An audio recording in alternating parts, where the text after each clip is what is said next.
La exploración mamaria forma parte de la exploración ginecológica y tiene el fin de evaluar el tejido mamario, ganglionar y sus anexos, aunado a la clínica e indicaciones de una paciente específica.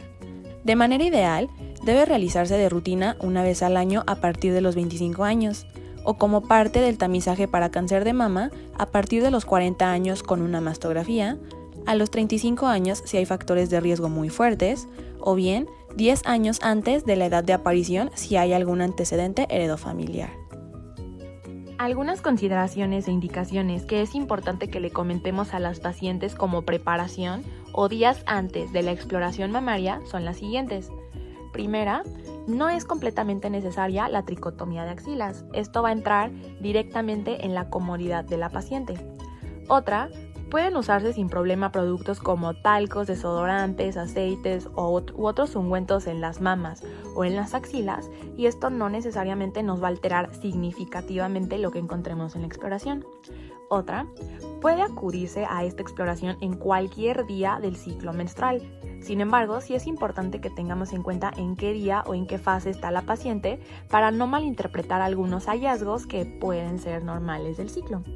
Otra, deben de considerarse también los síntomas pre- o transmenstruales, específicamente si hablamos del espectro del síndrome premenstrual o lo que pueda manifestar la paciente.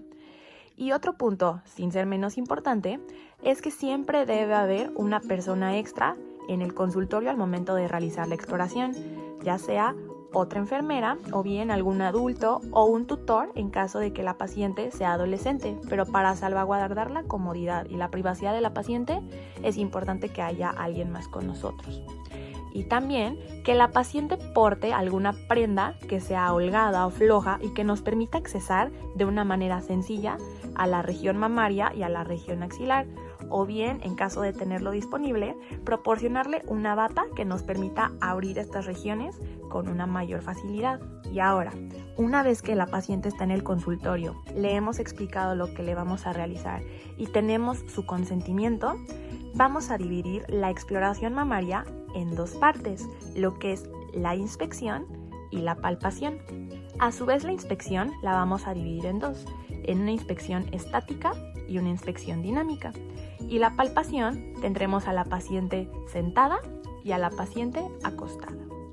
En esta parte, la paciente debe de estar sentada y relajada, con los brazos a los costados y obviamente la región mamaria al descubierto con previo consentimiento. Aquí vamos a evaluar 4 puntos importantes, que son la piel circundante, la mama, la areola y el pezón, siempre comparándolo bilateral y sistemáticamente.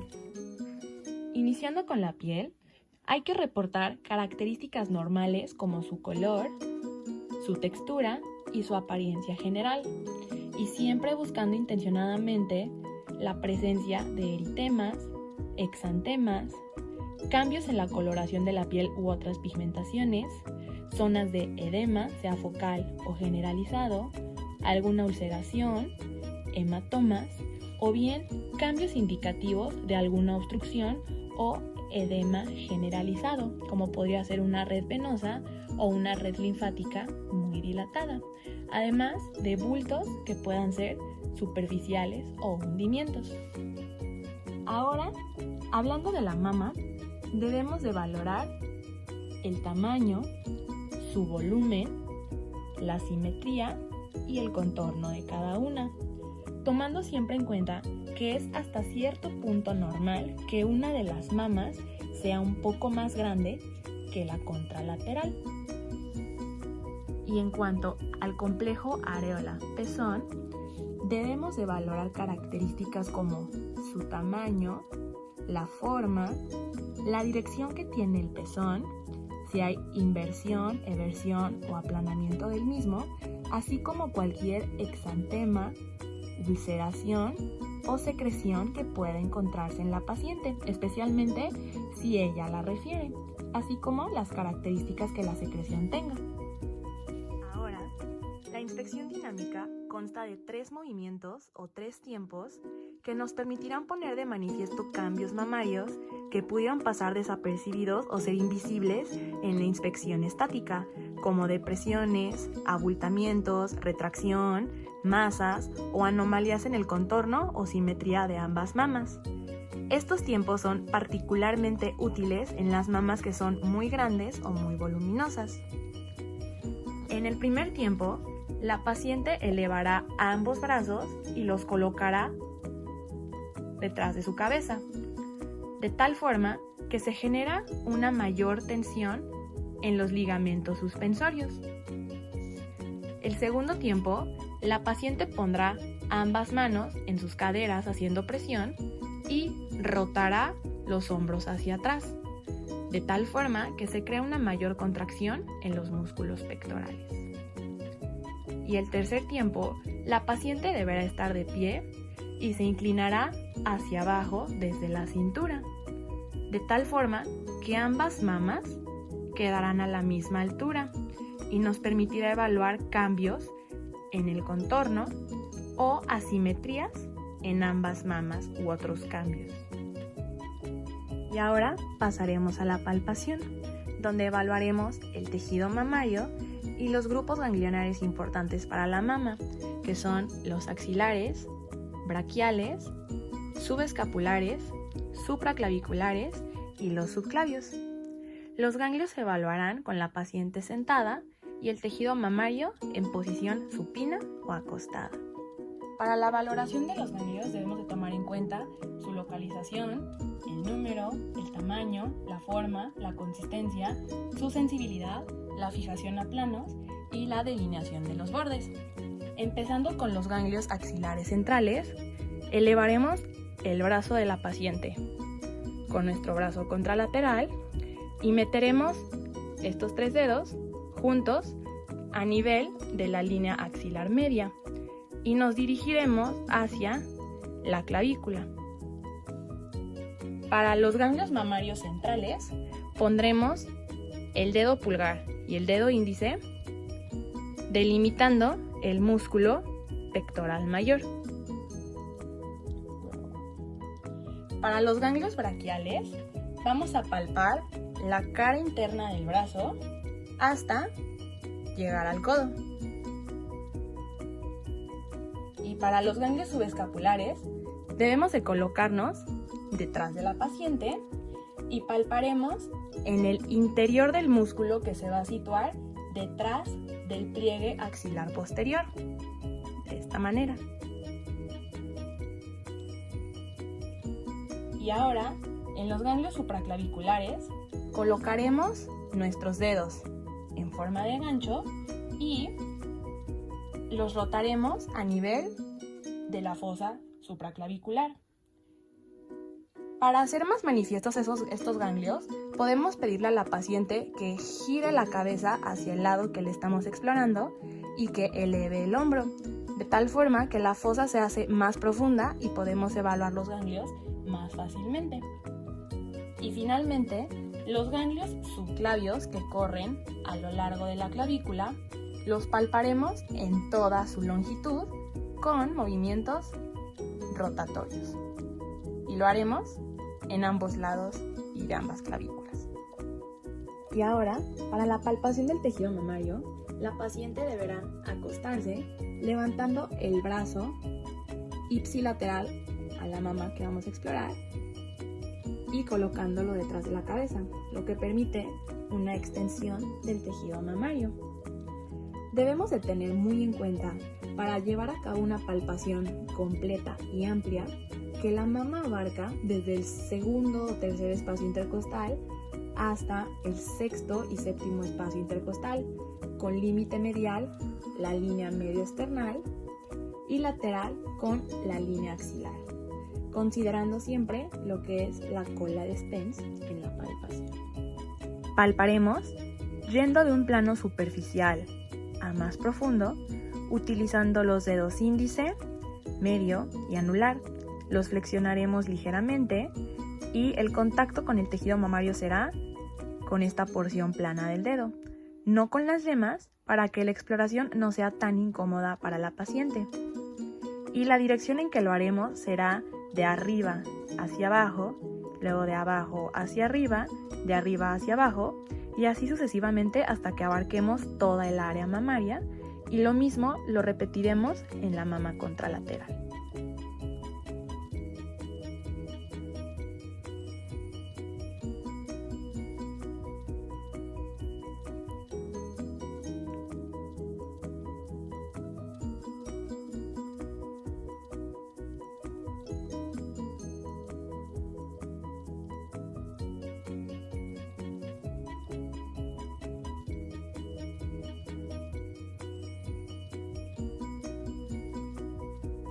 Otras formas de palpación también útiles en el tejido mamario, además de las líneas verticales, son las líneas radiales, yendo desde un hemisferio mamario hasta el pezón, recorriendo toda la glándula mamaria. Y otro método es el método de las líneas en espiral. Vamos desde el borde exterior del pezón con movimientos espirales, recorremos toda la mama hasta llegar al pezón.